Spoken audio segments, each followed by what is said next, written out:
वर्ष जन्मदिन आता है और हर वर्ष नई उम्मीदें जन्मदिन के साथ और नई कमिटमेंट्स जन्मदिन के अनुसार हम करते हैं। निश्चित तौर पर हमारा एक सपना है कि 2027 में हिमाचल आत्मनिर्भर बने और 2032 में हिमाचल प्रदेश हिंदुस्तान का सबसे समृद्धशाली और अमीर राज्य बने।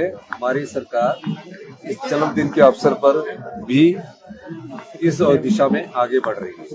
सिद्धू जी, आमतौर पर देखा गया है कि मंदिर के दर्शन मुख्यमंत्री जरूर करते हैं, लेकिन आपका कार्यक्रम बालिका ये जो बाल आश्रम है वहाँ जाने का, आखिर क्या वजह है?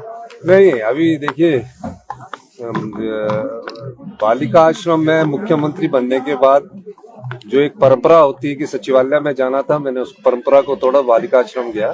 आज भी मैं 2 बजे अभी बालिका आश्रम जाऊंगा और एक NSUI ने ब्लड डोनेशन का कैंप लगाया हुआ है, हमीरपुर में भी लगाया हुआ। तो मैं सभी उन जो रक्तदान इस समय युवा कर रहे हैं, मैं उनको बहुत बहुत बधाई देता हूं कि आपकी खून की एक एक बूंद से उन मरीजों का जिनको खून की जरूरत होती है उनका इलाज होगा। सियासी तौर पर 2 दिन आपके बिल्कुल राहत भरे, होली और उसके बाद जन्मदिन। ना, मेरे तो 28 तारीख से राहत भरी है। 28 तारीख को बजट पास हो गया ना, जो आम आदमी के हित में बजट था, जिसमें विधवाओं के बच्चों को 27 साल की उम्र तक पूरी पढ़ाई का खर्चा सरकार उठाएगी।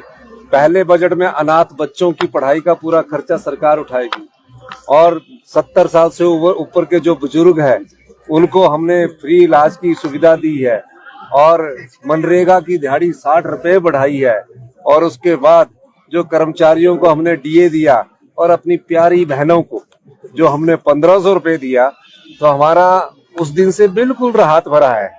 और बाकी तो चुनौतियां मेरी राजनीतिक जीवन में बहुत रही है। अभी आपदा की चुनौती थी, राजनीतिक चुनौती है और हमारे अध्यक्ष महोदय हमारे पास खड़े हैं, तो जो कानून के दायरे में होता है हम उस चुनौती का कानून के दायरे में संविधान के नियमों के अनुसार कार्य करते हैं। चुनावी कैंपेन में कब से जाने वाले हैं? देखिए, कल कोऑर्डिनेशन कमेटी की हमारी शुक्ला जी ने चंडीगढ़ में बैठक बुलाई है और मैं कह सकता हूं कि निश्चित तौर पर हमारी जो सरकार की 15 महीने की परफॉर्मेंस रही है, जिसमें समाज के सभी वर्गों का, क्योंकि अभी पत्रकार बंधुओं का भी आने वाले समय में करेंगे, उनका भी विचार हमारे दिमाग में है, लेकिन आने वाले समय में सभी का, हिमाचल प्रदेश की 75 लाख की जनसंख्या का हम लोग इस जन्मदिन के अवसर पर उनका ख्याल रखेंगे।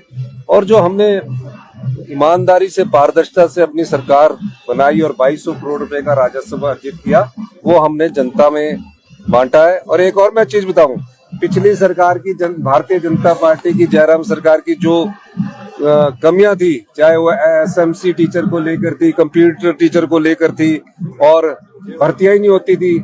6500 भर्तियां हम शिक्षा विभाग में कर रहे हैं, 22,000 भर्तियां एक साल में कर रहे हैं। ये सब हमने आप लोगों के सहयोग से, अपने मंत्रिमंडल और विधायकों के सहयोग से, जनता के आशीर्वाद से हमने 2 साल में जब हमने अपनी जनता को वो राजस्व को बांटा है।